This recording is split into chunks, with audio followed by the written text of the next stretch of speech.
another. We ask that you comfort the family, friends, colleagues, and North Kent City community as they grieve the tragic loss of our fellow dedicated public servant, Officer Daniel Vasquez. Amen. Please stand for the pledge. I pledge allegiance to the flag of the United States of America and to the republic for which it stands, one nation, under God, indivisible, with liberty and justice for all. Thank you.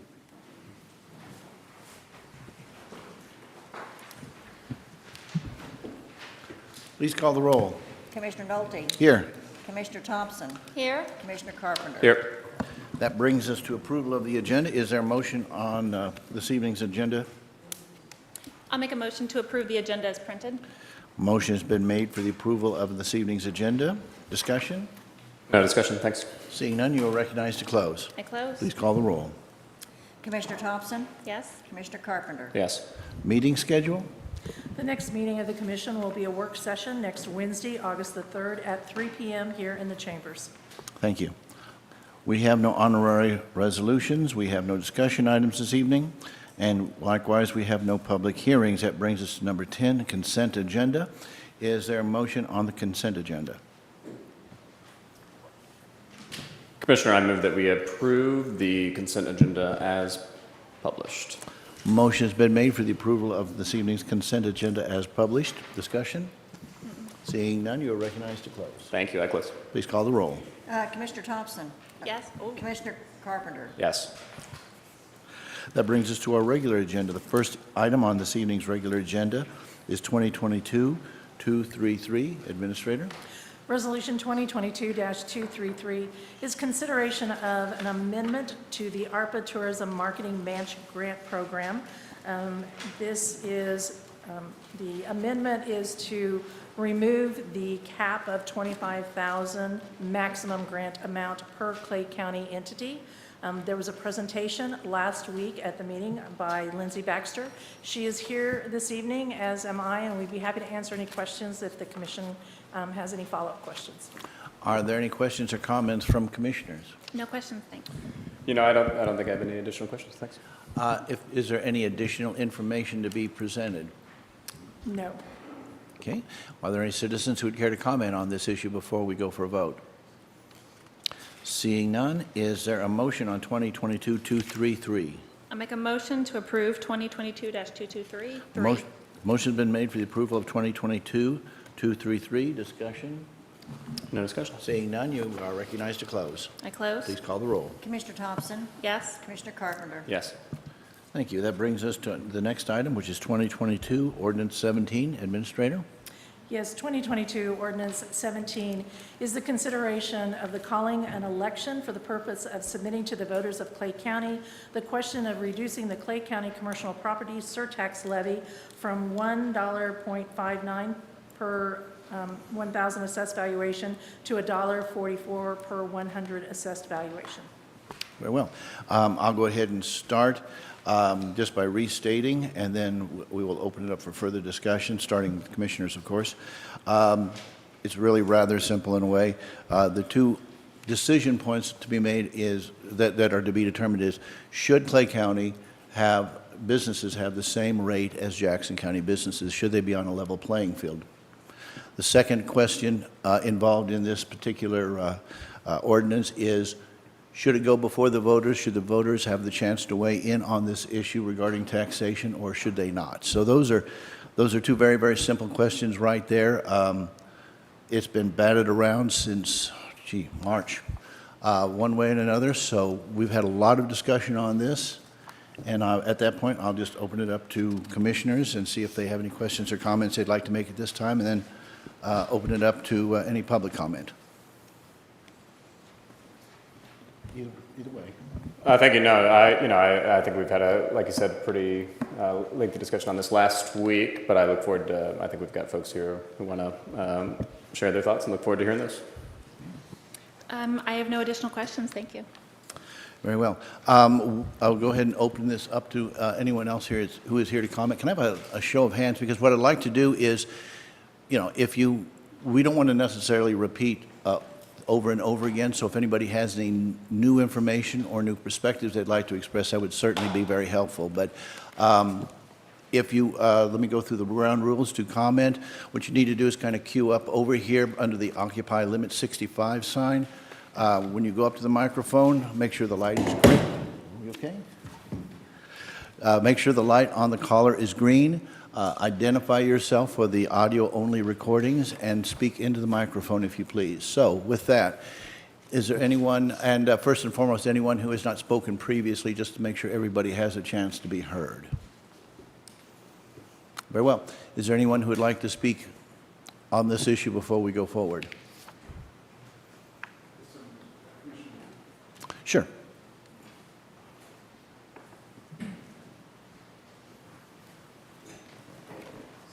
I think it's on green, so I think we're good to go. Please go. Yeah, all right. First, thanks for all of your consideration, all of your conversations. I certainly appreciate the job that you do. I just want to clarify one concept that I think has been misspoken a few times. I think that from the commission, it's been mentioned that maybe I was in favor of the $1.44 or that I had agreed to the $1.44. And just for transparency purposes, I put in an email questioning why it was $1 or why we were talking about cutting it in half and why weren't we having other conversations. And I think that's been misconstrued to municipalities and other school districts that I've negotiated for them. And I certainly want to be on record that we have not negotiated any type of agreement. I think you got a resolution last week from North Kansas City Schools that we are opposed to changing the surtax. And just want to thank you for considering our resolution and our request. Our request is to continue to collaborate and come up with something that we can all agree on and move forward and not make a decision tonight to put it on the November ballot. Thank you. Thank you very much. Further comments? Briefly, my name is Patrick Ishmael. I'm the Director of Government Accountability at the Show Me Institute. We've testified a couple times before. The other ones were policy intensive. Last thing I would want to say, though, is that of course, y'all are not reducing the tax yourselves if you were to put this on the ballot tonight. It would, of course, be the public. And I think that's an important distinction here. I think the conversation that needs to be had between the districts or the cities should be with the public itself. I think there's been a lot of conversation so far dating back to probably January or February this year. And I think the first hearing on this was in April. This is a tax cut, if passed, that is remarkably smaller compared to what was originally proposed. And even under that original proposal, it would have been more than reasonable to put in front of voters. So I think the voters should see this, and I'm happy to take any questions. Okay. Questions? Thank you very much. Thank you. I thought I saw one other. Excuse me. There we go. A couple more people lined up. See if y'all can hear me. Michael Nichols, City of North Kansas City. We can hear you just fine. Thank you. Sorry. I'm sorry. We can hear you just fine. All right, thank you. Thank you for the piece in the invocation. I couldn't see who was reading that, but we appreciate the support. And with all due respect to the commission, last thing that I wanted to do this evening after burying one of our officers today was to come talk about an initiative that would cut funding that helps support our officers. But business is business. We need to keep moving. Just want to. I know you received a letter from Mayor DeLong. He sends his apologies. He could not make it tonight. He's traveling for the city.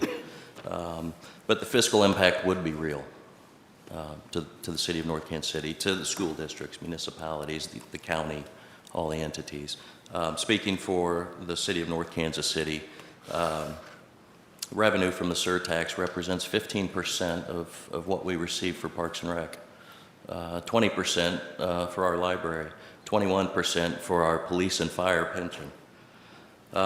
Commissioner Thompson, as you so aptly alluded to last week, the ballot language.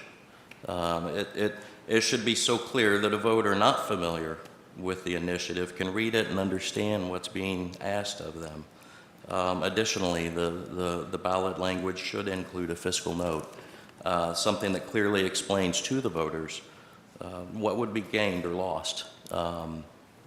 The language doesn't include the fiscal note right now, just so those voters know what it is that they're being asked of.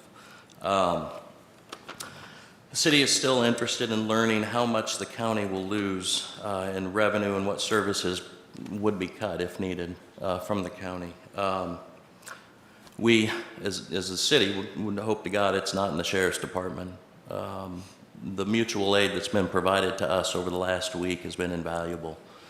Yesterday, today, and tomorrow, the county sheriff's department is helping cover our town along with other cities, our neighbors, so that our officers can be together with their families together tonight to grieve together. We appreciate that so much, but funding allows them to have those deputies and officers to do that for us.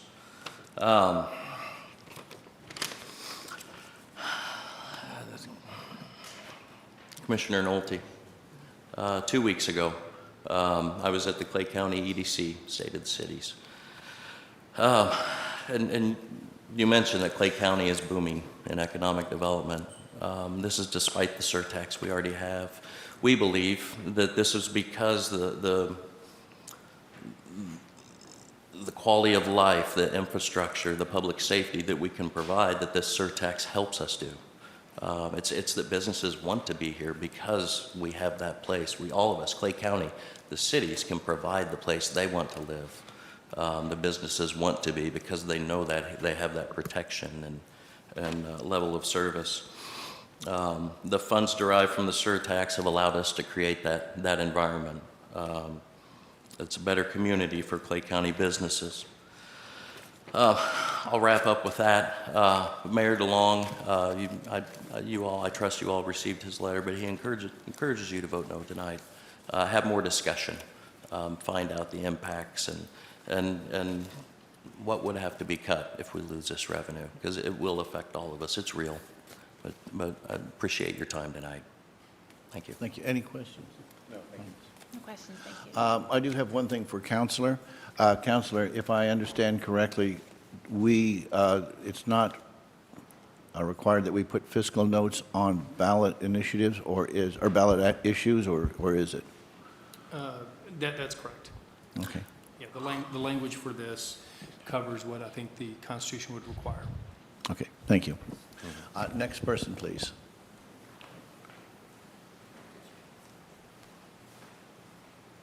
Yes, Commissioners, Bob Nance, I'm the treasurer for the county.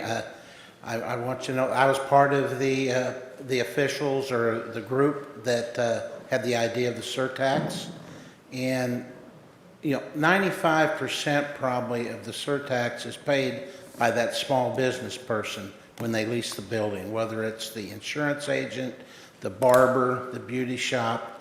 So those are the people that will continue to pay this.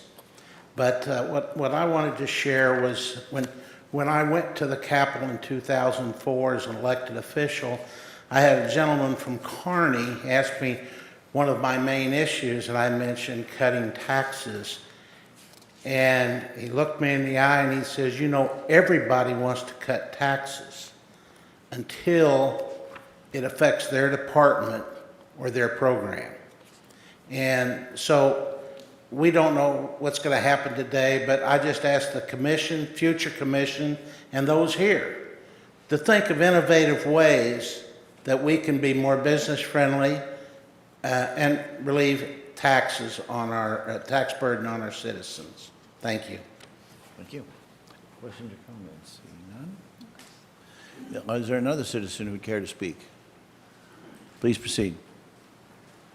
Hi there, my name is Darren Ross. I live in Kearney, and in 1987 I started a company in my dorm room at William Jewell College, ran the business off a payphone for the first year and a half. We grew that business to a nationwide manufacturing and distribution company serving colleges, fraternities and sororities, businesses, all that stuff. Throughout the years we moved into bigger facilities, and then in 2002 we built a really nice, very nice modern manufacturing facility in Excelsior Springs. And at the end of 2017 we had the opportunity to sell that business, and we sold the company and we leased the building that we still own to the man that bought the business from us. So our property taxes, our real estate taxes were, what we thought were fair for several years. 2020, they were $26,000 at the end of the year.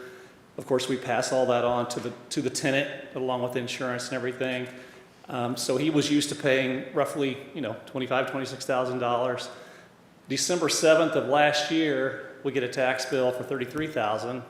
So it had gone up 27% from the prior year, which is kind of a tough pill to swallow for a guy when you get a tax bill on December 7th and he has 24 days to come up with $7,000 just for taxes for real estate. So it's kind of tough on a small business owner, especially today's climate with all the COVID stuff going on. And I just would ask people to be, friendly to small businesses. They've got a tough road to hoe now with all the online stuff with Amazon. We met with the guy today about leases and buying the building, and the guy's barely hanging on by a thread. I mean, literally, this month he's 21 days late on paying his rent. He's never missed a rent payment, but I mean, the guy's just hanging on by a thread. So we just ask people to at least consider small businesses, entrepreneurs, because they are the backbone and the lifeblood of this country. And as lenient and as friendly as we can be with those folks to get them through this time, I think is the best option. So thank you guys very much. Thank you. Next citizen who would like to comment?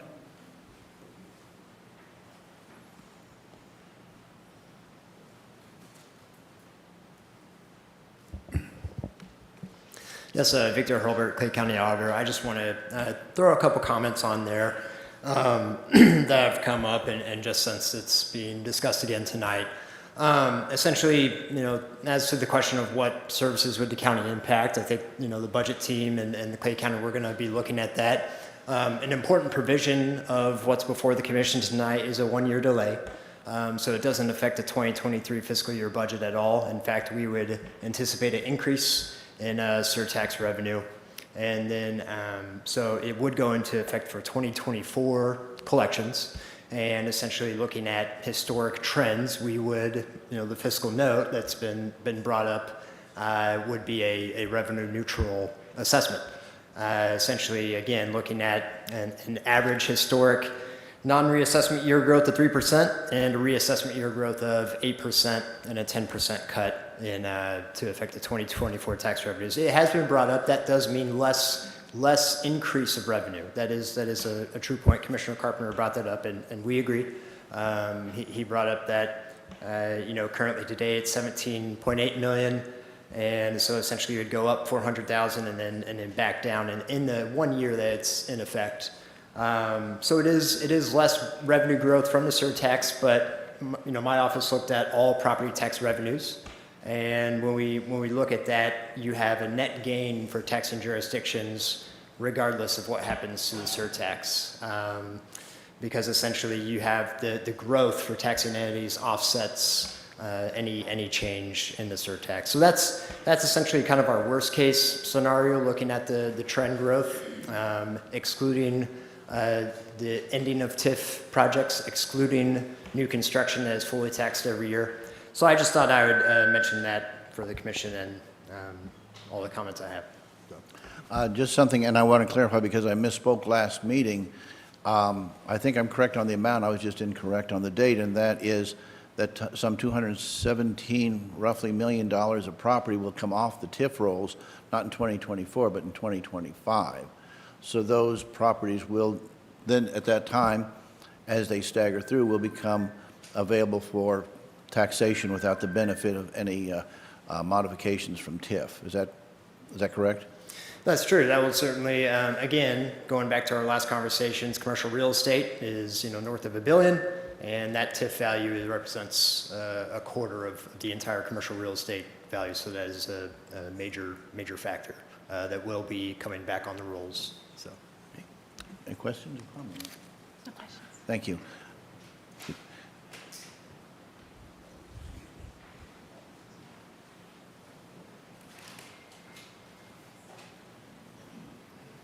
My name is Terry Ward. I would like to offer two comments. One, to the comments Mr. Hurlbert just made. It's great to have static revenue. Will you also guarantee I've got static utility costs? Will you guarantee I've got static transportation costs? Will you guarantee I've got static salaries for all of my teachers? I think that's unlikely. Part of the reason for this tax is to fund what we've got. We're probably looking at cuts in services already because of inflation, and this will only exacerbate the problem. So I would suggest that. The second thing I would raise is you're suggesting here a reduction in business taxes.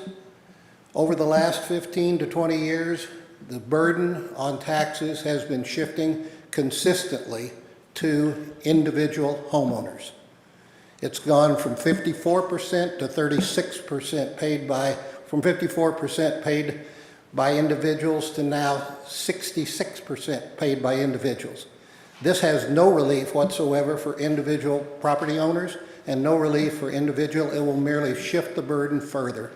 And so I think this is not good policy.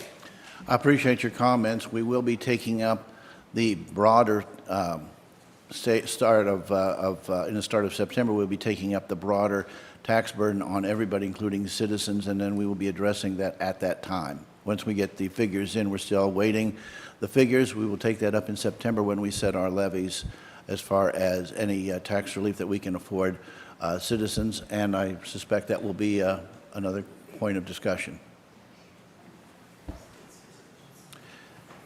Is there anyone else who would care to comment on this issue?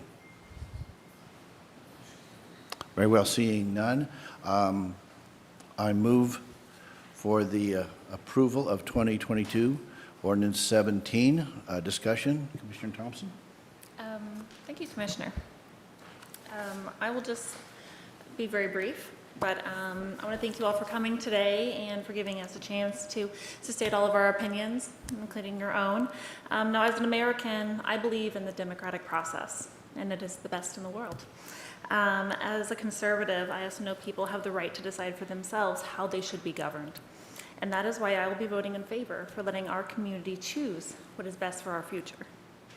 Your participation is important because this process is important, but we'll need you all to make that decision at the ballots here in November. So if you have any questions or need me for anything, please feel free to reach out to me. Thanks. Thank you. Commissioner Carpenter? Thank you, Commissioner. My concerns are the same that I've expressed before. I think to suggest that this is revenue neutral when in fact it's going to cost per year several $1 million of lost revenue between our cities and school districts. I think that's reality, and I think some folks who have come up today have suggested, well, why don't we identify the cuts in spending before we make the cut in tax revenue? And I think that would be the more fiscally responsible thing to do. I also just think more time for discussion with our various city leaders, school district leaders, and others who would be impacted by this change. I think they've expressed that desire for more time to collaborate and go over the numbers and figure out budgeting and where reductions would have to be made if we made this reduction. So I think more time for that discourse would be beneficial. It's also been brought up, consideration around the ballot language and are there ways to sort of more fully and accurately represent what this change would entail. I think that's another item where a little more time and collaboration would help perhaps fine-tune that and get us to a place where we have more widespread agreement and consensus before we ask the voters to weigh in. And I fully support the democratic process and asking voters to weigh in. But I think on most items they elect elected representatives, and they ask us to dive into the details. And I think we have some more due diligence in terms of diving into the details on this before we move forward.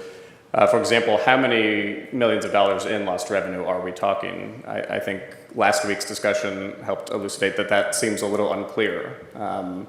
It may be a certain amount in year one, but because this is a compounding situation in terms of the surtax brings in more money each year as population continues to grow here in Clay County. We have more businesses paying into the tax. We have more residents who live here. Also, inflation continues to happen. What we know is the amount of surtax paid is going to continue to go up over time. And so the 10% reduction being proposed here will continue to go up over time in terms of the number of millions of dollars of lost revenue that is a result of this change. And I think more exploration of exactly what those numbers are as well as, what the corresponding cuts to budgets, whether it's, we had a representative from a city this evening tonight talk about public safety and law enforcement, that this goes to, I think, 21% of that city's pension for their first responders. Obviously, our school districts rely heavily on property taxes, including the surtax as part of that mix. And I agree with that consensus, that the reason Clay County is one of the fastest growing counties in the state and has been now for decades is because we do really well at providing essential services, public safety. We have some of the best schools in the state and in the region. And I think that's why we're growing. I don't think that the surtax has prevented us from seeing a lot of commercial growth over the years. And then, so that would be my final point is, we had someone this evening mention that there's a shift of tax burden that can happen here when we talk about these kinds of proposals, which is that when there's no proposal for reducing costs for how we want the school districts to somehow do more with less, or how we want our cities to do more with less, instead what is very likely to happen is a shifting of the tax burden. It was mentioned we've already seen over time the tax burden shifting away from commercial property and business and corporate entities onto everyday residential homeowners here in Clay County. I think there's every reason to believe that this has the potential, at a minimum, to further exacerbate that shift, make everyday homeowners pay an even higher percentage. And I think it's altogether reasonable to assume that as school districts and cities here in Clay County seek to make up the revenue that would be lost via this initiative, that they're going to ask us, everyday people who live here, to make up that money and ask our levies to go up. And so, in my view, simply thinking of this as a tax cut misses that point, which is that shifting the tax burden to everyday homeowners isn't necessarily a tax cut. It's just giving commercial property owners a tax cut at the expense of the rest of us. And so these are my concerns. I appreciate the discussion that we've had on it, really do. I continue to think, hitting pause and taking a little more time before moving this forward, I think that's still the correct choice. And so I will be voting no.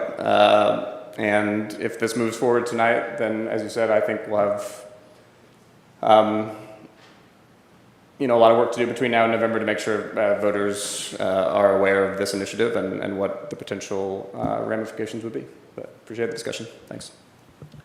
In closing, what I'd like to say is, first and foremost, I appreciate the discussion that's gone on over this subject.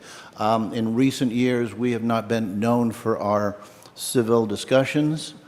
In this one, this is one that has, I don't know that we've dealt with a more controversial subject, but first and foremost, I think we need to recognize that the two associate commissioners have come to this process with open and inquisitive minds, and they have done their research and they have done the hard work it takes, and in that process been absolutely great to work with. I don't think there's any doubt about that. Secondarily, I want to thank those who have weighed in on both sides of this issue. We are, I think, at the end of the day, the fact that we can carry on this kind of a discussion in an atmosphere where we are mutually respecting each other's opinions puts us way ahead of where we were, regardless of the outcome. So I want to thank everybody who's been involved in this. There's been a lot of thought and a lot of discussion. And as we, assuming this passes, if this passes, it's my thought that we're going to have a very robust and active discussion on this issue, as it should. Taxation is a very difficult issue, a very controversial issue. Certainly it's been said the power to tax is the power to destroy. That is why we need to have the most broad discussion possible. And as we, assuming this passes, move on to the November election, that robust discussion should continue, and it should be vigorous, and I look forward to that. And I have every confidence that that discussion, as we go forward, will have the same hallmarks of the discussion up until now, of respectful discussion with one another and reasoned thought as we decide as a community, as the citizens vote, what direction we should go. Like I say, a couple of points about this that I want to make before we leave. One is certainly that while this is a reduction, I would point out that not only will it be, that reduction in my view be overcome to a very large extent by growth in the community. It's not been mentioned at this meeting, but this is a unique property tax in that it is unrestrained by the Hancock Amendment, which all other property taxes are in fact subject to, which stops government from benefiting from runaway inflation. The other thing is, and it was mentioned, and I think you can't mention it too much, and that is the actions we take here today are not going to put this into effect. We are merely saying, let's get the view of the people. Let's get the people's voice involved in this, and in my estimation, we seldom go too far wrong as government if we put a question to the people and then we respect the decision of the people as we go forward. With that, I close. Please call the roll. Commissioner Thompson? Yes? Commissioner Carpenter? No. Commissioner Nolte? Yes. Thank you very much. We'll go ahead and move on to our next item, which is 2022-242. Administrator? Resolution 2022-242 is consideration of a conditional use permit for Lion's Heart Preschool Group Daycare. This actually was presented to the commission last week, and Planning and Zoning Manager Kip Jones has some updated information. Staff was directed to work with the applicant regarding some of the conditional use requirements. So with that, I'll turn it over to Mr. Jones. Mr. Jones, if you please. Kip Jones, Planning and Zoning Manager. So as the county administrator stated, the county commission directed staff to work with the applicant specifically on the paving requirements for the drive aisles and parking areas. Staff did that, contacted the applicant, and we are proposing a couple changes to the conditions. So after discussing it with the applicant, it was clear that their goal all along was to get it to a paved surface. We made three changes. We lowered the conditional use permit time period from 15 to 10 years. We're going to require that it be dust-free throughout the whole 10 years. That will be achieved by large clean rock initially, and then the paving will be required within the first 6 years of the conditional use permit. I think it's a good compromise that gives the applicant a little bit of time to do the paving, which is a large project for a small business, but also covers the county where it will be dust-free and paved within that 6-year period. Other than that, I don't have a big update. The applicant is present, and I would be happy to answer any questions the commissioners may have. Are there any questions from the commissioners? I have no questions, thank you. No questions. Thanks. Very well. Is there any further discussion? Is there anyone who brings any other new information to this particular issue? Could somebody go ahead and just prop the door open? I think we're supposed to have the door open during open meetings so people can come and go. Wait, it can be, as long as it's unlocked. Okay, is the lock not engaged? If it always, yeah. Yeah, maybe just put the stop so it doesn't engage the lock, but it still keeps the sound clear. Thank you. Is there anyone who would like to comment on this, on 2022-242? Seeing none. Is there a motion related to 2022-242?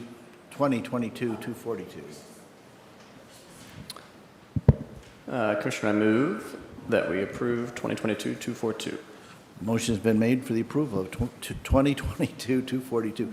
A lot of twos. A lot of twos. And if I may, just so we're clear, as an approval. As an approval. Yes, thank you. Further discussion? Seeing none, you are recognized to close. Close. Please call the roll. Commissioner Carpenter? Yes. Commissioner Thompson? Yes?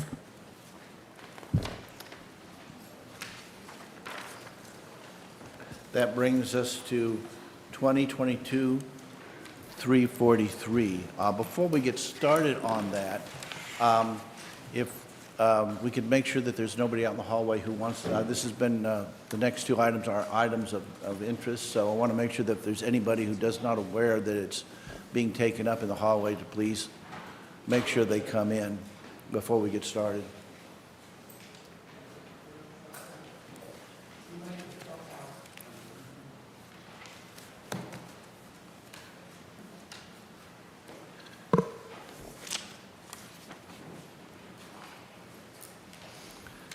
Does that bring everybody in who's interested in this subject? Very good. With that, let's proceed then with 2022-243, Administrator. Yes, Resolution 2022-243 is the consideration of a conditional use permit to erect a commercial wireless communication tower antenna located at 12016 North Stark Avenue. Planning and Zoning Manager Kip Jones gives information for the Commission.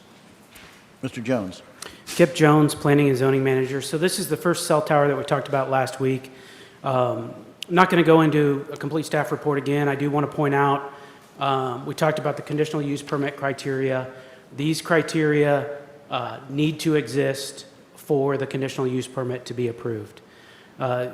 Since the last meeting, there were several letters from adjacent property owners that were submitted. Those were part of the packet that was sent to the Commission. The applicant today submitted a PowerPoint presentation from an appraiser that was also included in the official record. Again, the Planning and Zoning Commission voted 3-3 to a tie on this case, which in effect is a denial. So the commissioners have the updated information, and the applicant is requesting a continuance on this case. And I would be happy to answer any questions the commissioners may have. Thank you. Perhaps the first issue we should take up as a commission is the issue of the continuance and how we will handle that. My impression that we will be getting information related to property values from the applicant.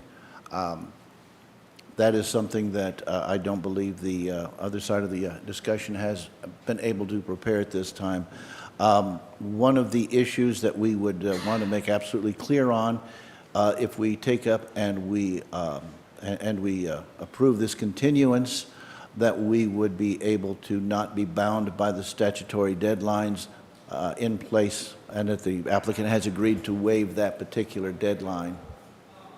I'm getting head nods, yes, so that sounds like we've got that taken care of. For those of you who don't understand what I'm talking about, in state statute, there is a requirement that the commission act within a certain period of time.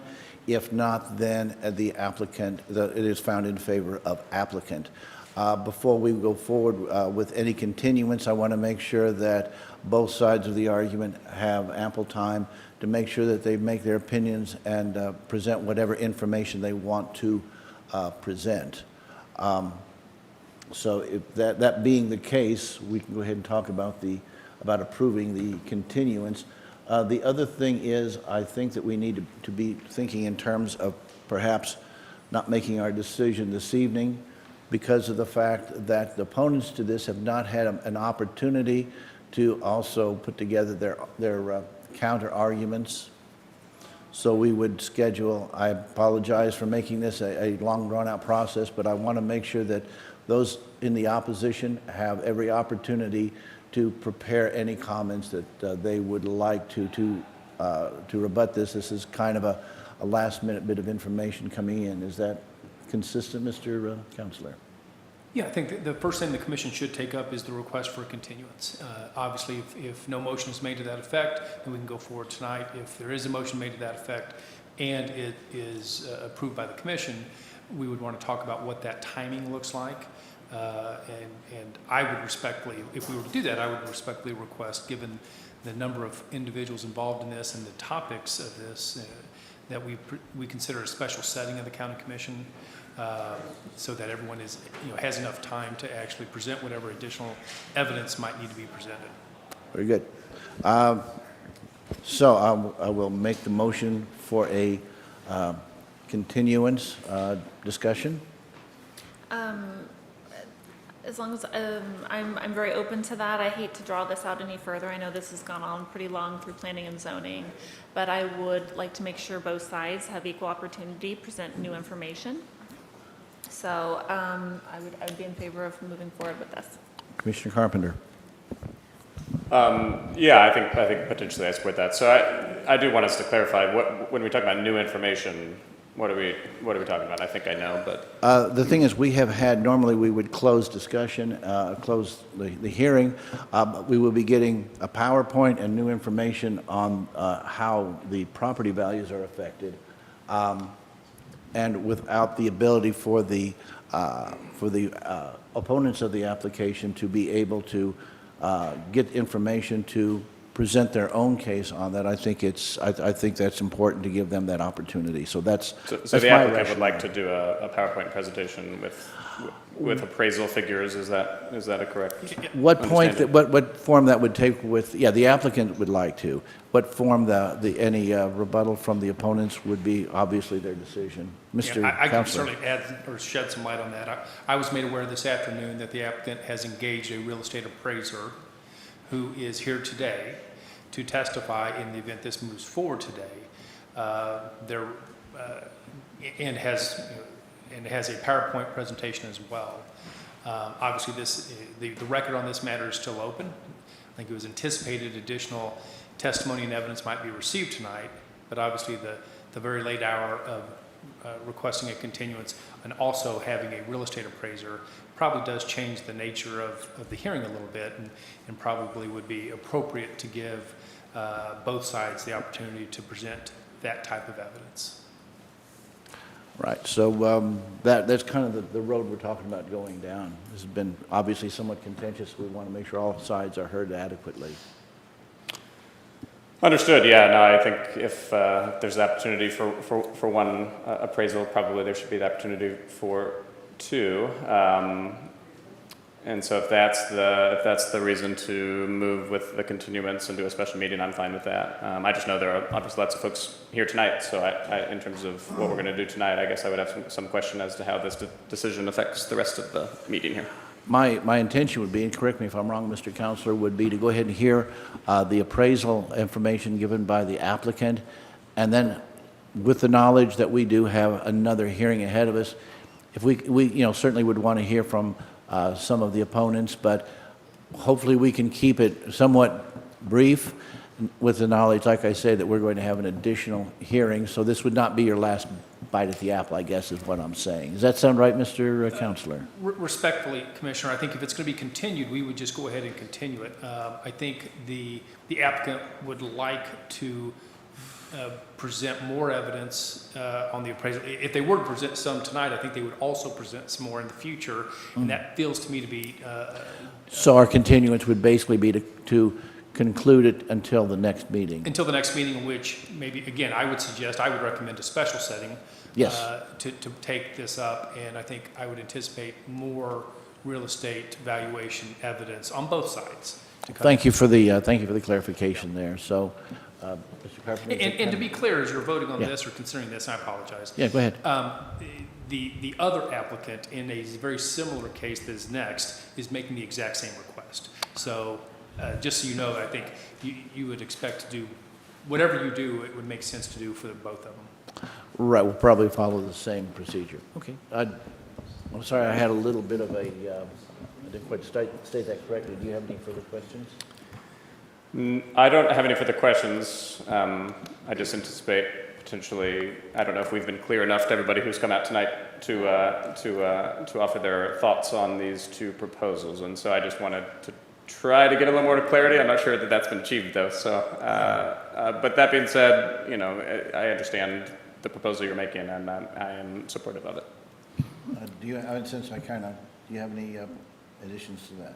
I don't, no. I think as long as everybody understands that we will be coming back for another special session, since new information was provided for today, we want to make sure everybody has a chance to get all the information and bring it forward. So it's not, make it fair for everybody to come back before us, so. Yeah, if somebody wants to comment on that, please come up to the podium. And are we just addressing the request Yes. for the the continuance, not the underlying. That is correct. Yes, thank you for the correction. We at this moment, what is on the table for discussion is just the continuance of the hearing. Carl Chesser, I'm just speaking on the continuance for the second cell tower as well, same topic. I just want to make points clear. Much of us have invested a significant amount of time and financials to work on this, as well as coordinating. We have children, families that we work with on this. We take time off work. You understand this is a very large burden it's putting on people to go through this. We very much appreciate the openness, how much this commission has made things recorded and shared. We've went to great lengths to make sure we were timely in providing feedback to the Planning and Zoning Board early, because I believe if this process were to allow us to always supply something at the last minute and request a continuance, it just doesn't seem, we've done a lot to reach this point. We really want to make sure that everyone can feel like they are following the process and it's a fair process. But we very much appreciate all your opinions and how you consider this, very much so. So I thank you for that. Okay. Did you have a question? I do. I think so. I think what I'm hearing is, so the continuance, they've asked for the continuance, and then also they have brought new information to light. So by us offering the ability to go forward with a continuance, that allows the other side to come forth with information. If not, they're still going to present their information tonight to us if we did not. So this just makes it so then everybody has a fair shot to come before the commission and we make a decision. Yeah, and if you want to comment, you can certainly line up over there. That way I can get an idea of how many people would like to speak. My two comments would be the continuance. I was under the understanding we had 120 days, and that if we came to no decision within 120 days, that it was approved. That was what we just talked about, which applicant has waived their ability to do that. So, and then the second part of my question would be, if the applicant is saying that, I'm kind of thinking of this like as a court thing, they're going to give us a list of things, documented sources, where they're going to say, hey, it's not going to lower your property value, but we're not going to get that presentation until arrival. So how can we prepare a counter argument for that? So address your remarks to the dais, please. Were you going to say something? Yes. Oh, yeah, from the mic, yeah. The gentleman here will be speaking on that point. I don't mean to cut him in front of other speakers, but go ahead. Patrick Irwin, I'm the applicant for Tillman Infrastructure. We've requested this continuance last Friday.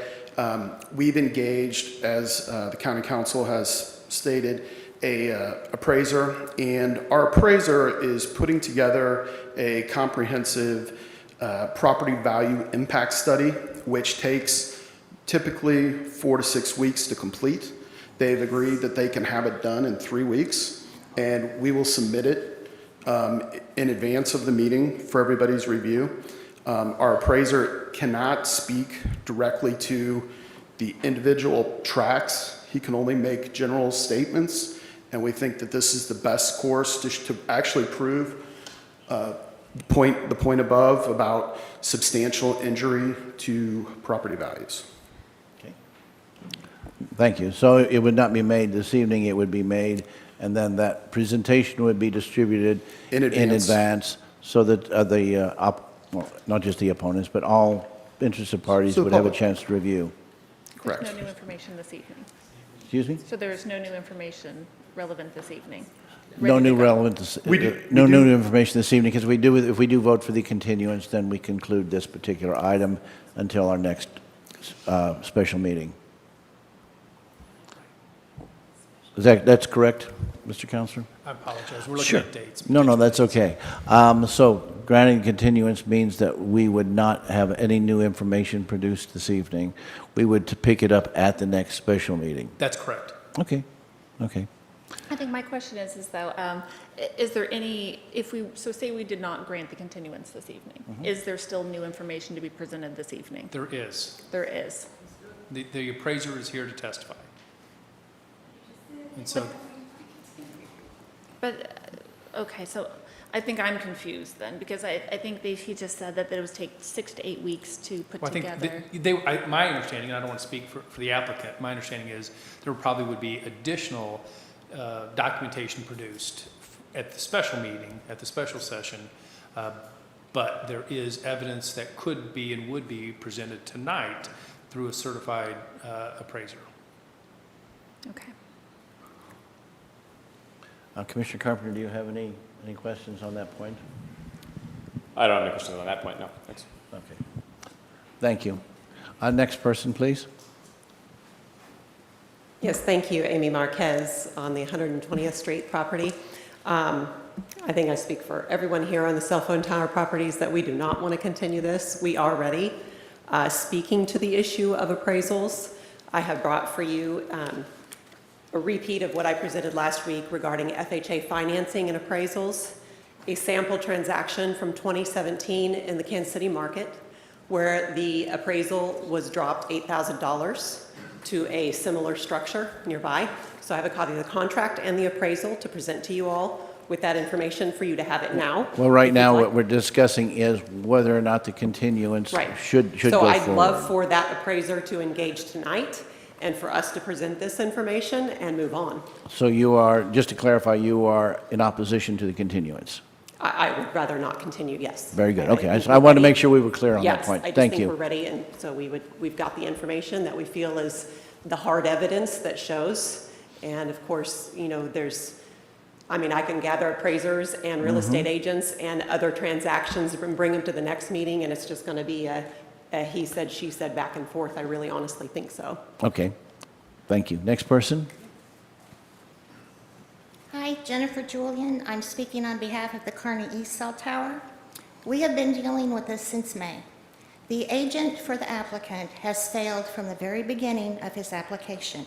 When pointed out and asked for specifics to back up, number one, the need for the tower, he has failed to provide, saying that it is using the 96 Telecommunications Act to hide behind, but it clearly states they must provide written evidence for the need of the tower. Secondly, it clearly states that the FAA needs approval because of the closeness to the airport. He has failed to address and last week fluffed the question off when asked the status of this. We are on a time deadline. He has 3 different dates on his application, and according to my count of 120 days from the adjusted applications, August 5th is the last day. We have stewed, we have stemmed, we have proven that we have legal standing to defeat this tower. And I'm asking you to respect our rights, uphold our laws, and tell him no.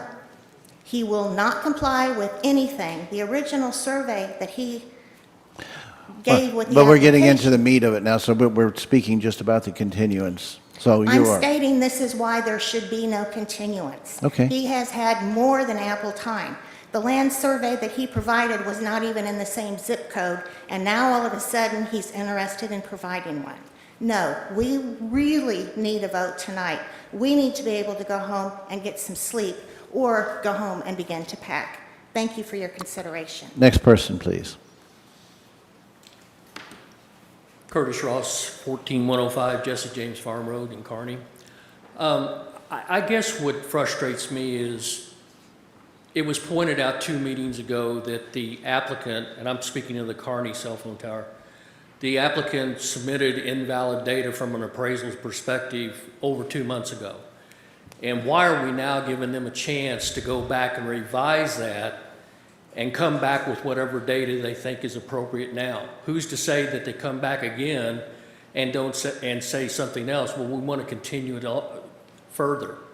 So I think it's getting beyond a little bit funny to the fact that, again, we as the homeowners, we seem to be playing from down here. The applicants are playing up here, and it just appears to me that they're just kicking the can on down the road and making it frustrating on the rest of us.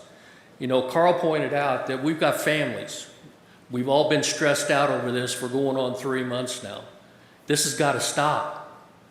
The applicant needs to stand up and provide the right information on the timeline that they were supposed to provide it. They haven't done that. That ought to be enough to tell them that, hey, sorry, but denied. We need to move on. Okay. Anyone else care to speak?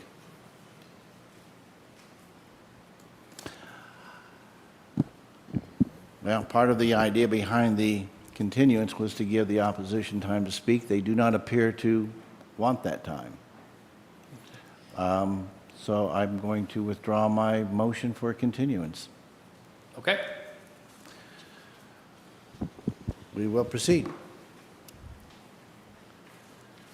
So,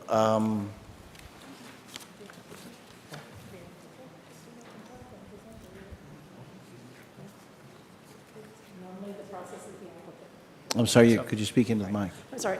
The next step in our normal process is the applicant would come up and have the opportunity Yep. to speak and present. Okay, please come forward.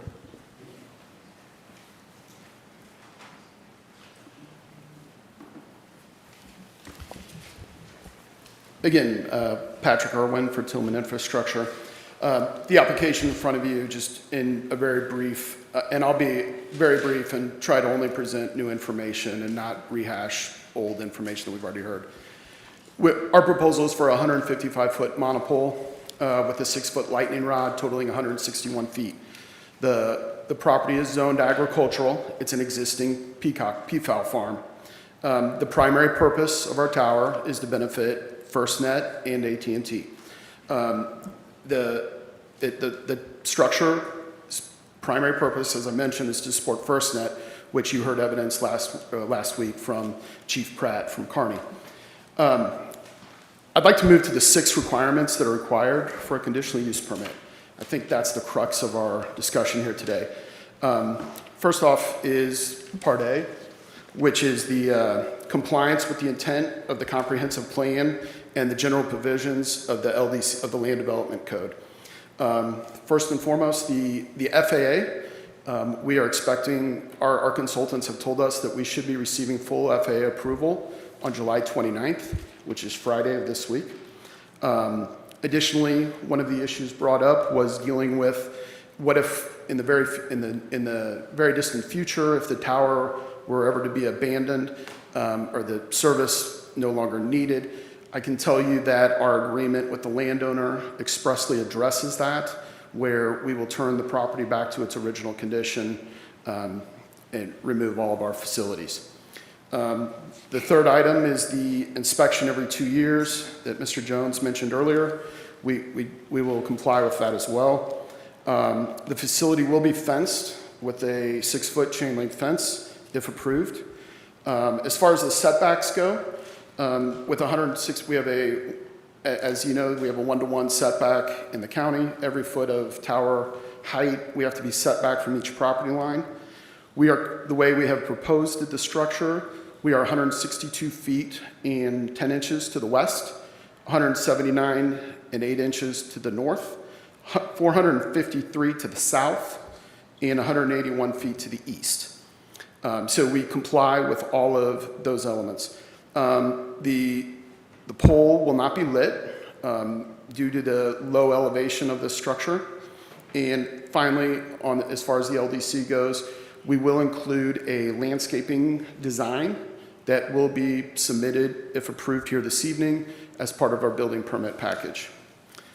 The second item of the requirements for the conditional use permit is the public health, safety, and general welfare. This, I believe, we've talked about where the federal government and both the state of Missouri say that this is not relevant and should not be considered. So I won't address that any further. The most important, like I said, the crux of our here this evening of new information is with Part C. This is the proposed use will not cause substantial injury to the value of other property in the vicinity. So at this time, I want to defer to Mr. Andrew Baker of Valbridge Property Advisors. He is an expert in the field of giving property valuations.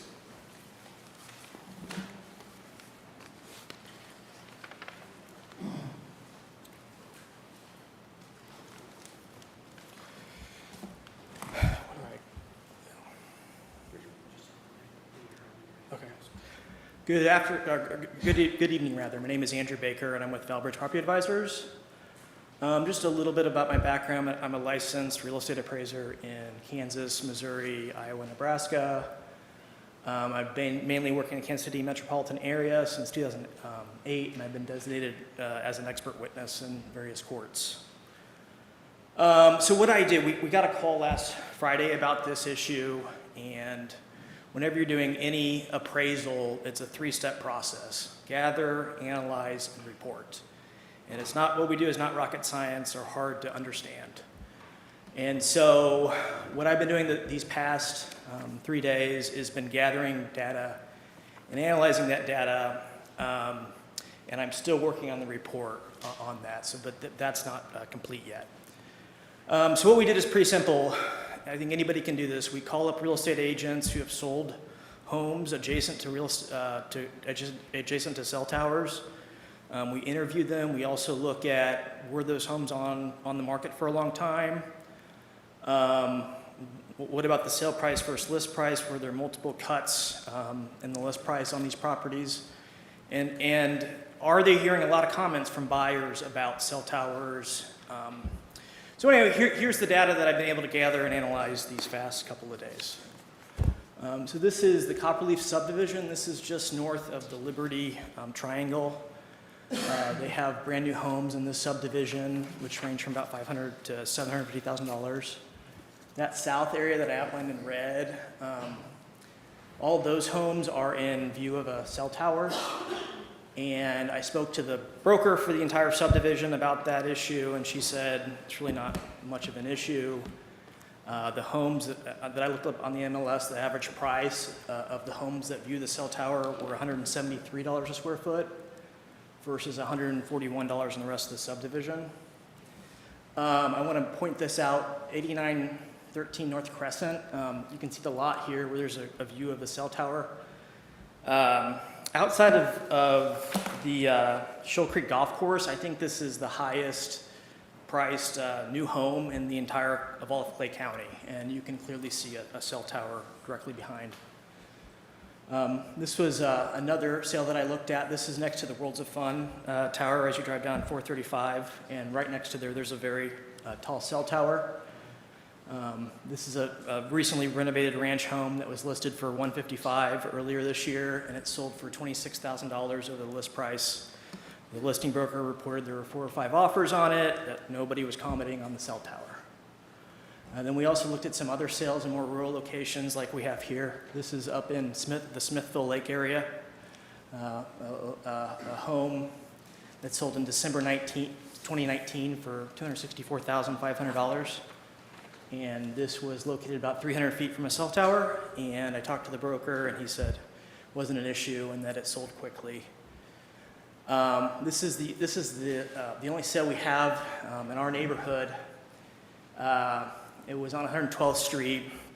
It sold back in 2015, and I wasn't able to contact the list broker, but it did sell $2,100 over the list price in 2015, and it was only on the market for 16 days.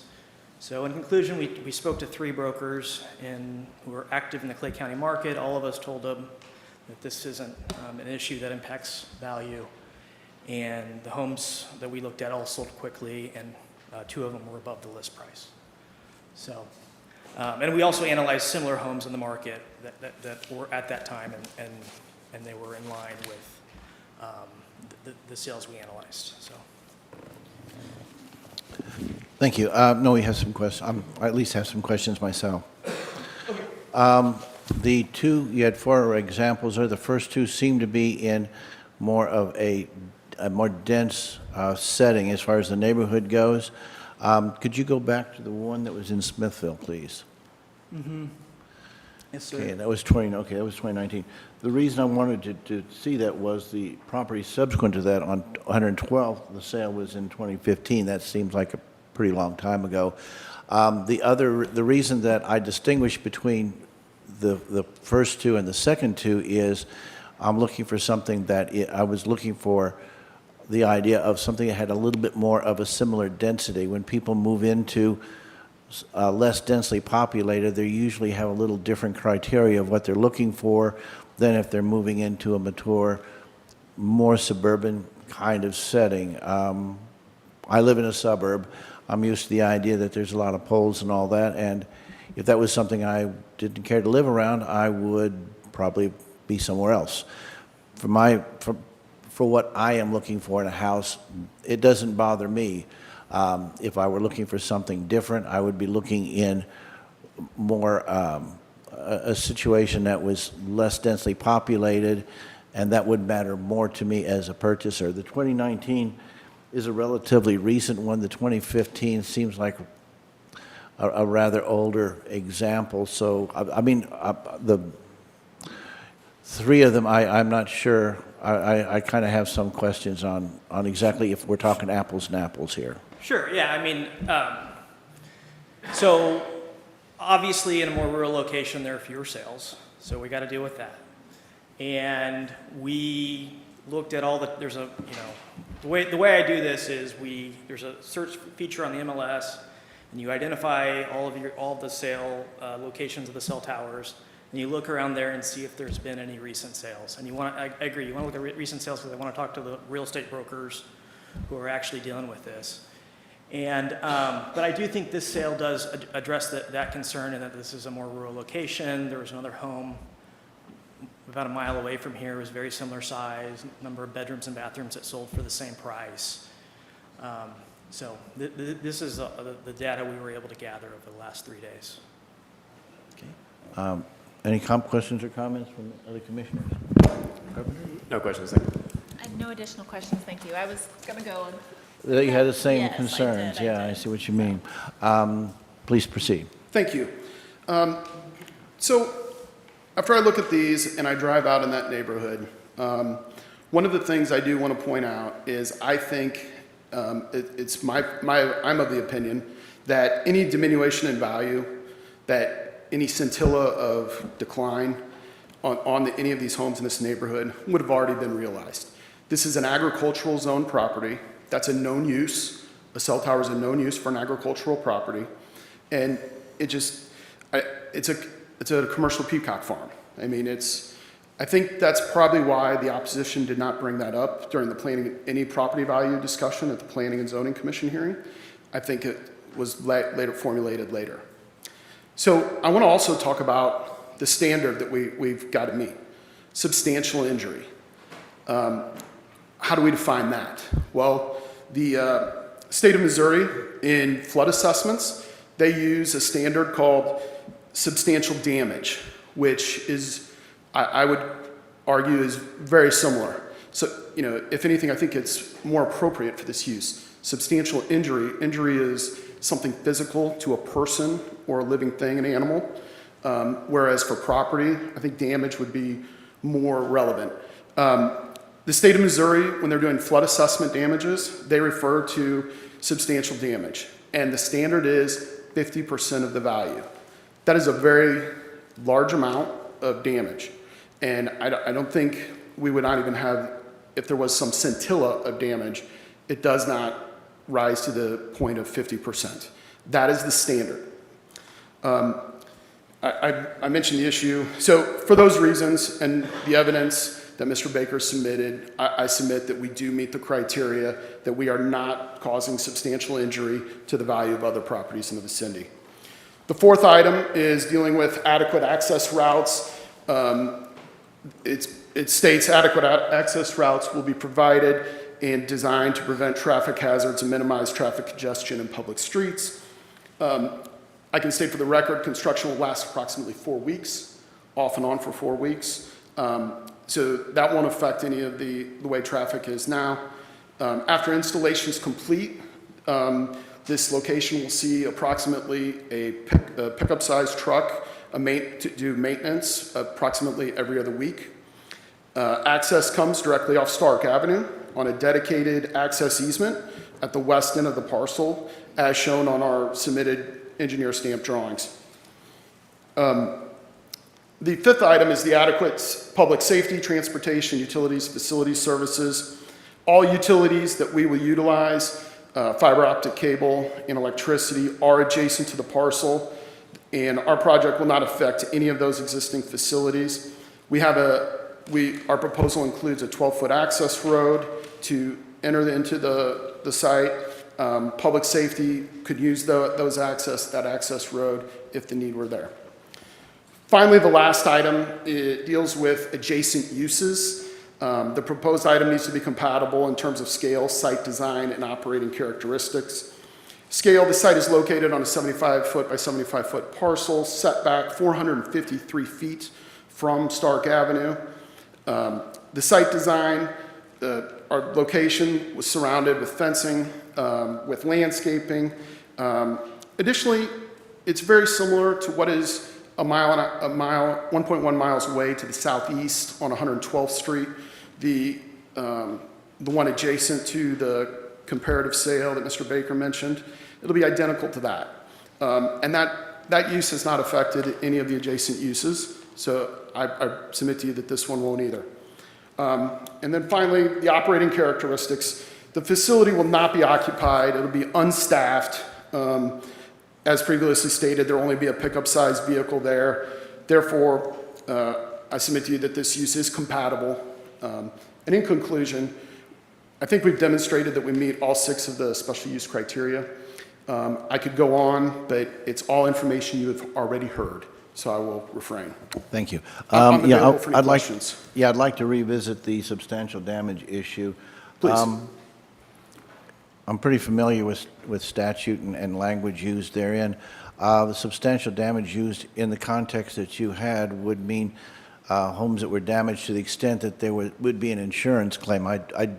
While I think the argument that there would be substantial damage, regardless of how that comes out, these would not be claims that would be, you could not turn this into your insurance company and say, this happened to substantially damage my property, so I don't see that particular comparison as being valid myself.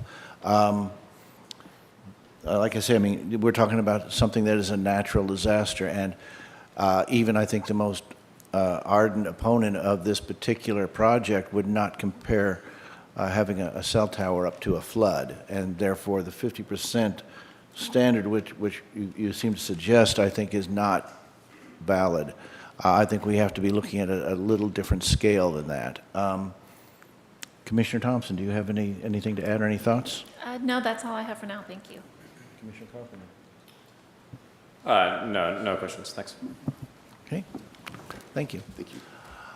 With that, we will open up the floor to any other comments that would like to be made. As I said, please line up there, and we will get to each person as they come forward. So.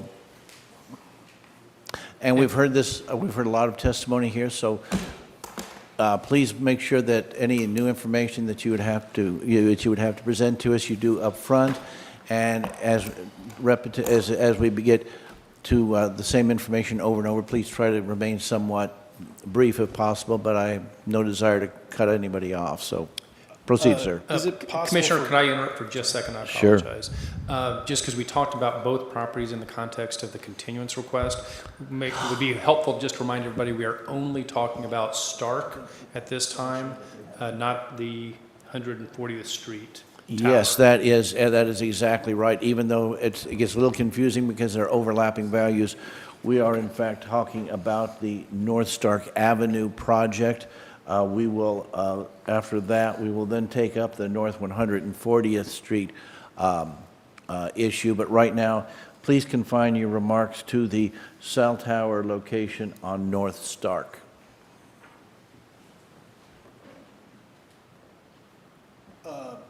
So on Rob Norris, 8721 Northeast 120th Street, directly south of the Peacock Farm.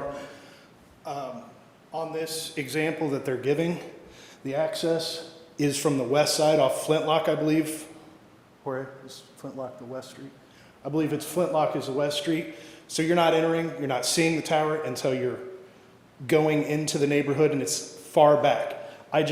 Since I do a lot of lawn stuff, I was able to measure the closest house in that street to there is one of the furthest from ours. So to me, it's not really a direct representation. It's over 2,500 linear feet in line. We've got, what did he say, 162,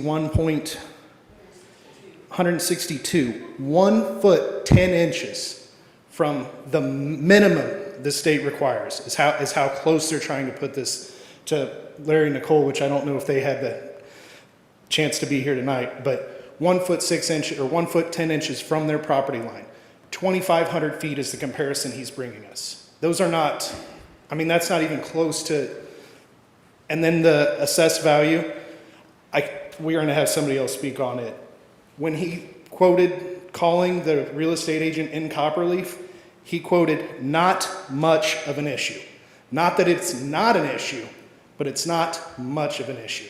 And that's at 2,500 linear feet, not 162 linear feet. Those are not, the house that he showed us here,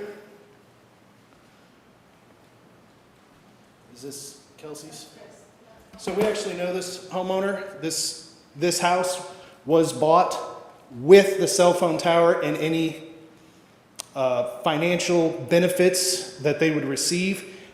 This is on 7 acres of land sold for $137,000. My house is on 10 acres of land. My land would cost more than $130,000. Just that's before I built a house, a barn, a swimming pool. And the substantial, if you want to talk about, for me, a 10% loss, if my house is not worth $800,000, that's $80,000 that my family's losing by a cell phone tower, and mine's not even the closest to be impacted. The other argument they had was with the fire department need. So we printed out a map I'll give you guys on the FirstNet program. That we're having trouble finding out what the cost is because it's one of those things where you have to call AT&T to get a cost analysis per the fire department. The fire department that I work for, I'm a captain on, does not have FirstNet. Kearney does not have FirstNet as of now either. In the event that we did have a catastrophic emergency, which is what they're saying for their backup system, not the primary dispatch system, the backup system is they're trying to get Kearney's fire department, which consists of 8 on-duty personnel at any time.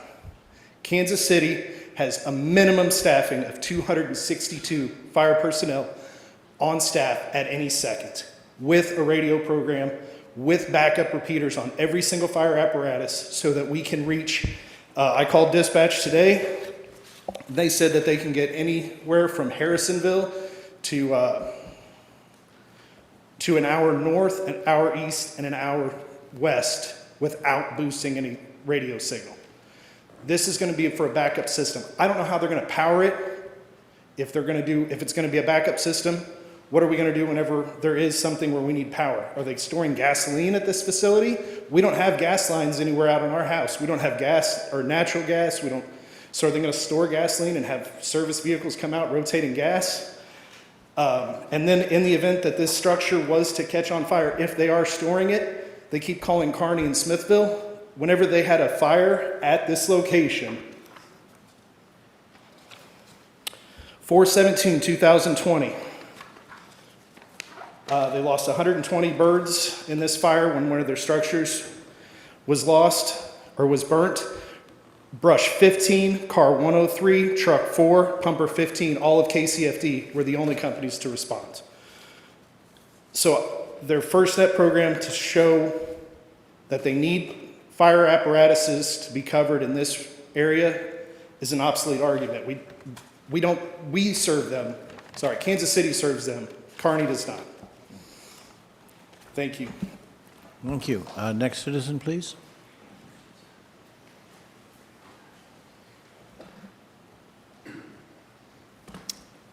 Amy Marquez again. So I will just submit to you this sample contract, an example, not a sample, an example contract from 2017. And the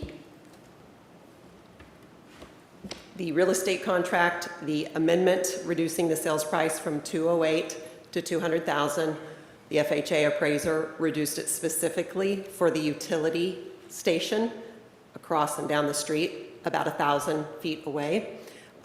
So I think, Mr. Norris has kind of addressed the distinct difference of the applicants' comparisons. thank you, Mr. Nolte, for addressing that, but I think with these different subdivisions that we're looking at and sample transactions that their appraiser brought up, the Copperleaf subdivision in Liberty, that's cell towers there, and buyers are coming in and purchasing and building a new home knowing that cell tower is there. It's not being dropped in their backyard. The other two transactions, 4912, maybe 8083, these are price range homes of rental properties. You are really not talking the same department in the 100,000, 200,000 range that you are in the 500,000 million plus range. You have, as you stated earlier, much different buyers. I'll submit to you with this, just the highlighted information I brought up last week, and just to reiterate and keep it short, in a rising market, rates went up again today, FHA, government financing, is more utilized because the interest rates are more affordable for home buyers. So as a result, you will have more in that buyer's market, that high interest rate climate, you will have more FHA loans that are needed in order for home buyers to afford. And with that being the issue and this FHA example of what happened to the sales price, I feel like that's really all that is needed to blow C out of the water for their list. Can you give that to you? Questions? No questions, thank you. Next person, please.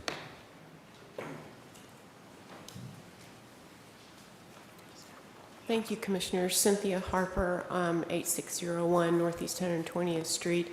I am the one that's the 400 plus feet south of this tower. Not only are property values affected, which everyone has already addressed that I won't add to, I'm concerned also that I would like for you to listen to and think about is the changing of the zoning. We are going from agricultural to commercial, which maybe you can help me with this. If this is allowed with the property across the street to change the zoning from agricultural to commercial, will it also be a precedent set that in my neighbors on my left and right, south of this, can they also now create a business and start a commercial business there on their property? I'm assuming that is correct. I don't really know, but what concerns me is that now we've lost our neighborhood. We are a close group. We have all worked hard. Like I've said before, we've worked very hard to achieve this, and it's destroying what we have achieved if that's going to be allowed. So please consider that also along with the property values when you make your decisions. Thank you. Thank you. Next person who would like to comment.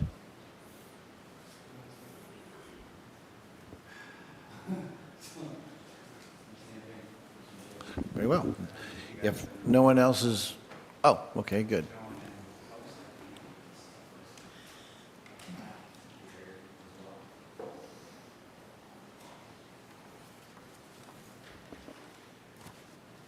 That just shows the FirstNet coverage according to AT&T's website. Thank you.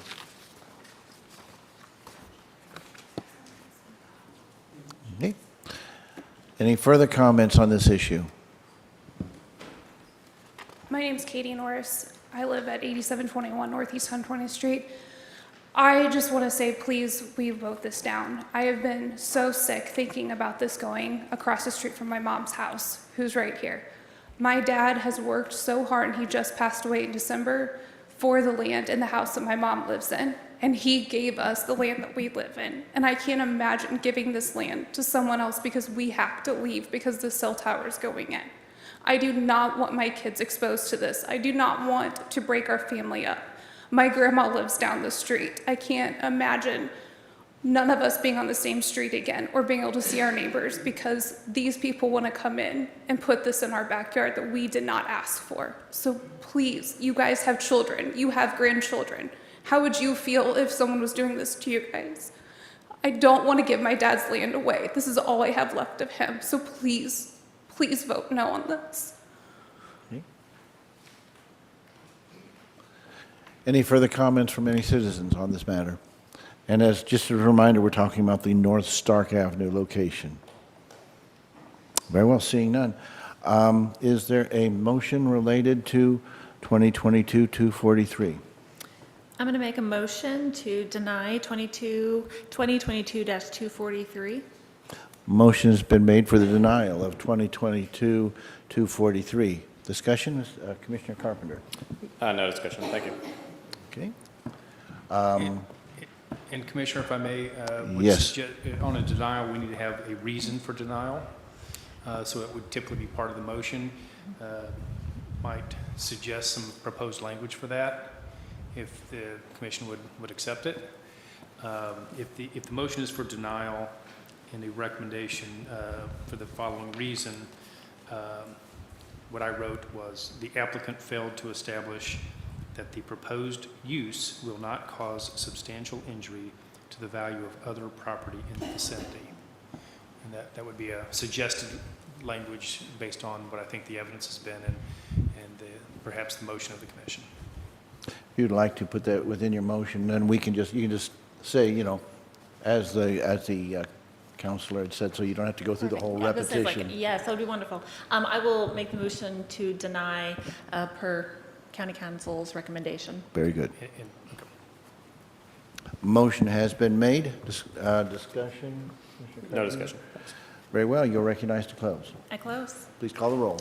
Commissioner Thompson? Yes. Commissioner Carpenter? Yes. Good.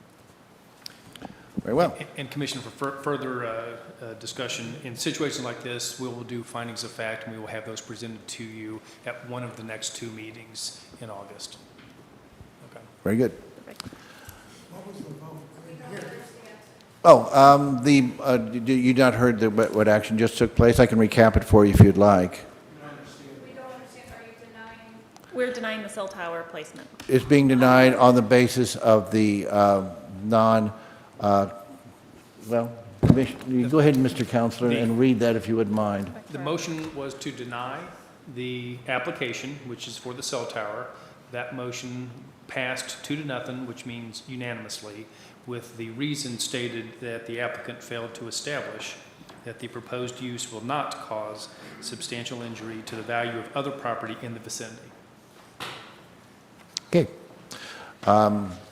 Does everybody clearly, we've closed the thing, but I just want to make sure all citizens clearly understand the actions of the commission.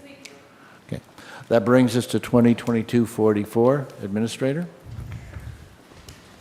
Resolution 2022-244 is consideration of a conditional use permit to erect a commercial wireless communication tower antenna located at 140th Street in Kearney, and Planning and Zoning Manager Kip Jones will provide information. Please proceed. Kip Jones, Planning and Zoning Manager. So this is the second cell tower located basically just east of Jesse James Road and 140th Street. Again, we went into this pretty in-depth last week. It has those same 6 criteria which must exist for a conditional use permit to be approved. There was additional information provided by both the opposition and the applicant for this case as well. That information was included in the package sent to the commissioners. The applicant in this case has again requested a continuance, and I would be happy to answer any questions the commissioners may have. Are there any questions from the commission? No question, thank you. Seeing none, is there anyone who would care to make a motion for continuance? Seeing no motion, we will proceed. If the applicant would like to present their case.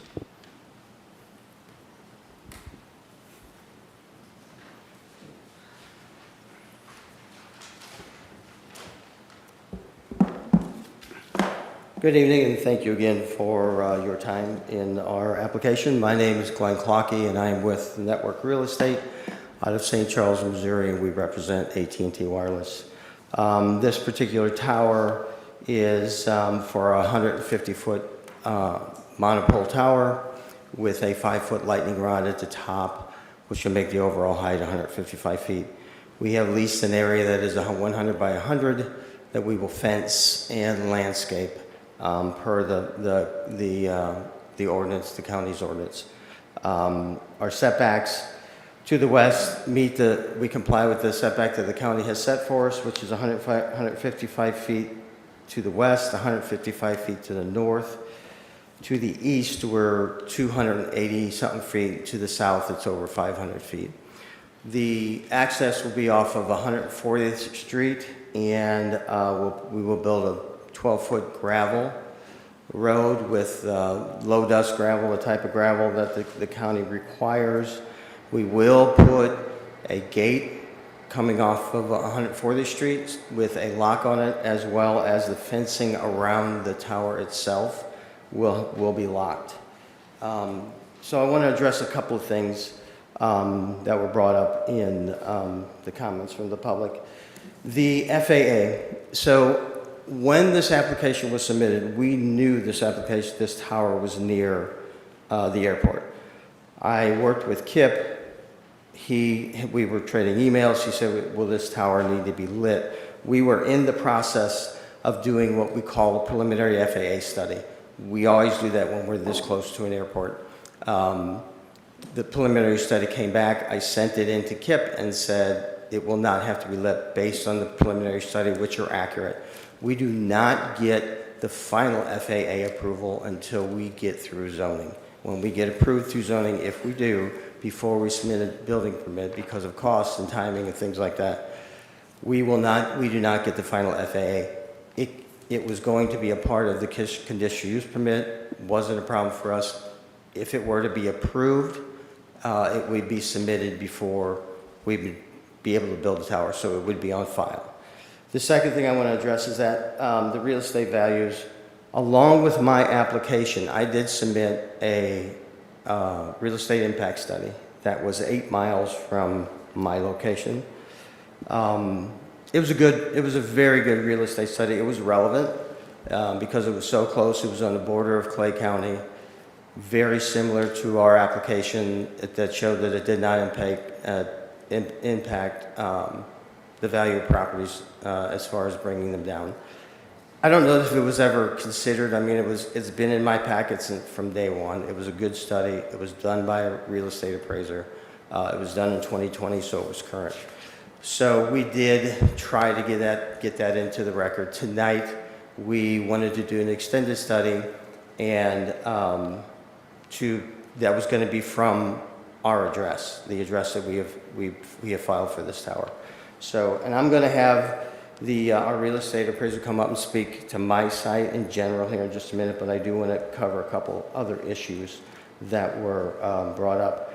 As far as we were asked at the last meeting about submitting AT&T's drive test data, we were asked to submit AT&T's propagation maps, which actually shows the need for the tower. First of all, it's not required by the Missouri State Telecommunications Act.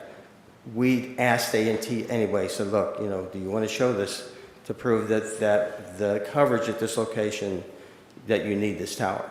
We had many meetings. I sent Kip an email and said, look, after that meeting, I said, is the county going to require any additional information? Is our application complete?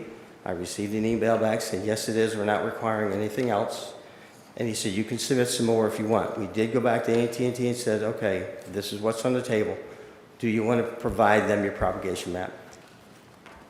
They said they did not. And the reason they don't is because this is proprietary information. Once it gets into the record, anybody can see it. These are companies, they're competitive. They don't want that out there. It wasn't that we were dancing around the issue. It was that they said they don't want that out there. They don't want it in public record. So we asked, they said no. So, and as far as, I do want to bring up our real estate appraiser going to do his presentation here. It's probably going to be very similar. So I just want to get it in the record. So thank you.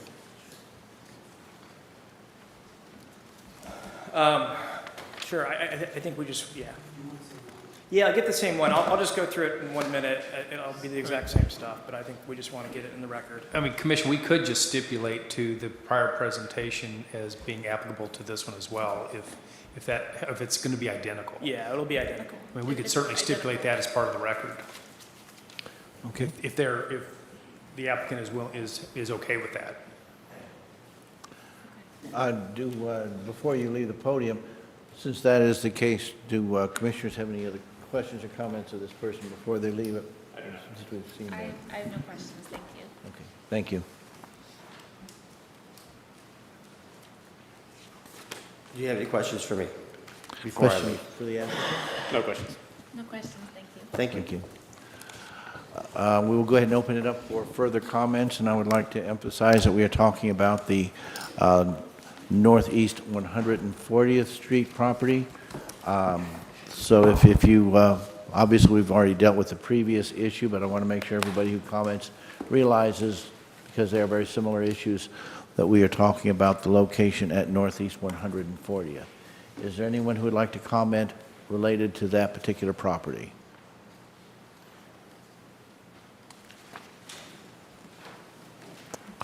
Good evening. Please proceed. All right, Carl Chesser, 14217 Jesse James Farm Road.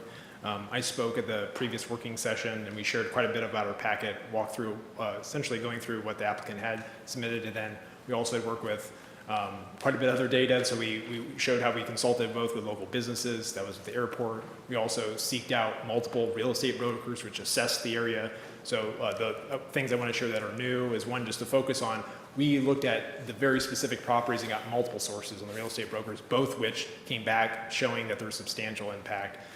So we want to make sure that's very clear. We also seeked out what was considered the best quality of that, hence looking for licensed real estate brokers of the area, looking at the very area which we talked about, residential area that's all in the countryside.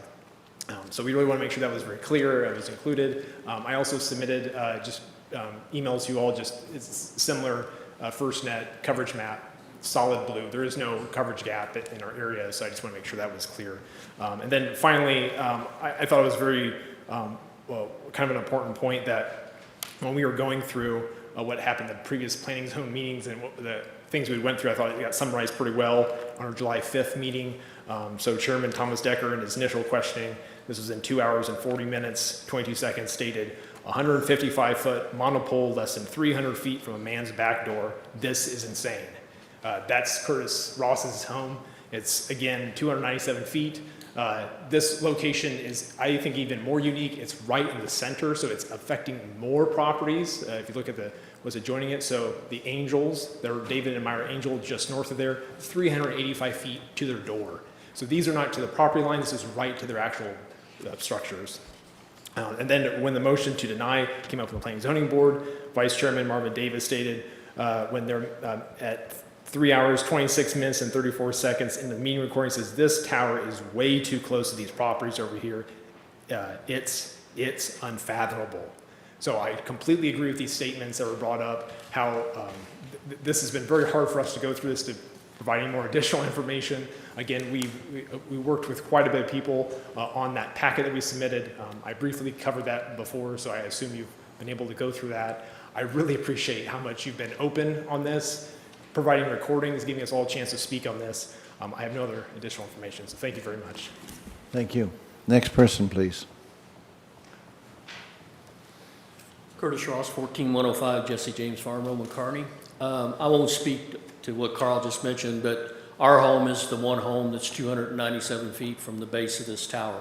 It's 155 feet from my property line, and quite honestly, it's right out my back door. So if I open my back door and I look outside, I'm going to look at a tower.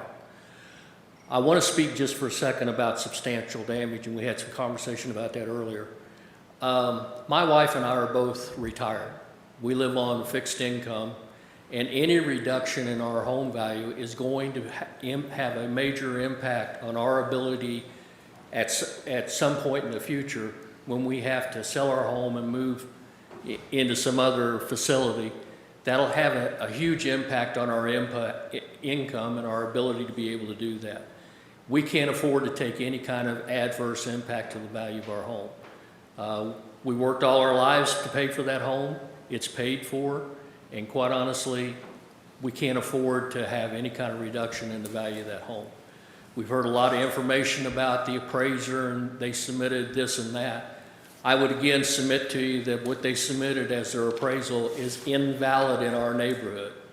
The homes are different, the values are much different, and it's just not a one-to-one comparison, in my opinion. So, again, I appreciate your all's time in listening to us tonight, and hopefully we come out of this with an outcome that we can all stand behind. Thanks. Appreciate your time.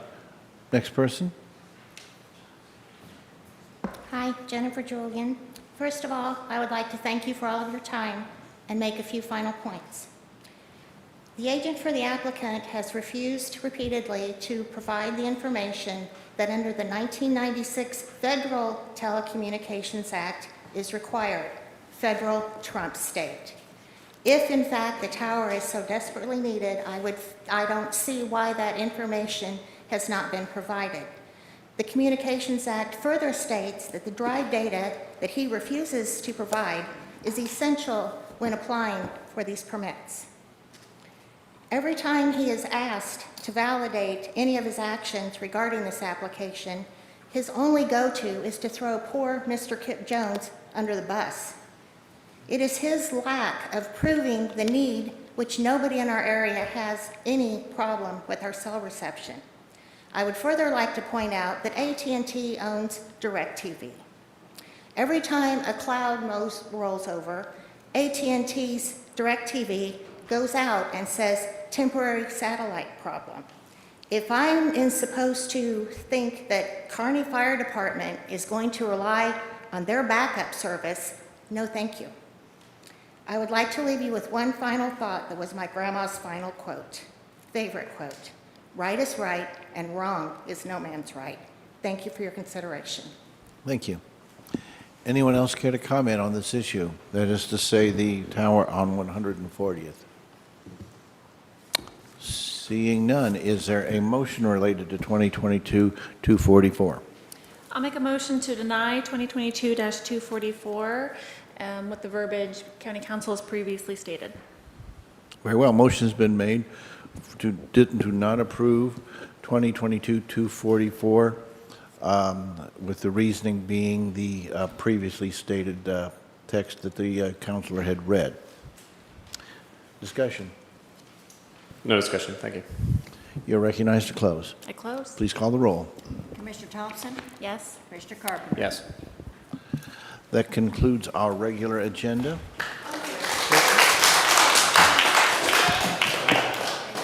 That brings us to comments on non-agenda items. Is there anyone from the public, office holders, or other agencies who would care to make any comments on any items not appearing on this evening's agenda? Seeing none. County Administrator, do you have any comments that you'd like to make at this time?